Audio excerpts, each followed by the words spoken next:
આપણે આવી ગયા ફળંદાદાનો ઓટો સાફ કરવા માટે બ્લોગમાં હાર્દિક તમારું સ્વાગત છે। મારું નામ છે ભૌતિક। આપણે નીકળી ગયા છીએ કારખાને જવા માટે નીકળી ગયા છીએ।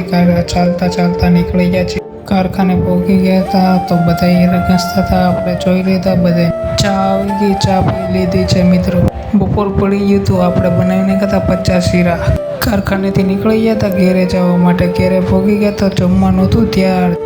નાઈને આપણે નીકળી ગયા કારખાને જવા માટે। કારખાને જઈને જોયું તો હતું તાળું મારેલું। શેઠ આવી ગયા, આપણે બેસી ગયા હીરા ઘસવા માટે। ચા આવી ગઈ હતી, ચા પી લીધી। આજનો દિવસ પણ પૂરો થઈ ગયો તો આપણે બનાવીને ગયા 100 હીરા। આપણે કારખાનેથી નીકળીને આવી ગયા શેઠના ધાબા ઉપર। જોઈ લીધો ગામનો નજારો। આપણે આવી ગયા હતા ફળંદાદાનો ઓટો સાફ કરવા માટે। વાળવાનું વાળી નાખ્યું, વાળીને આપણે જોઈ લીધી। આવી રીતના કંઈક આપણે સાફ કરી નાખ્યો તો મિત્રો। આવા નવા મિની બ્લોગ જોવા માટે આપણી ચેનલને ફોલો કરવાનું ભૂલતા નહીં। મળીએ બીજા મિની બ્લોગમાં। આજ માટે થેન્ક યુ।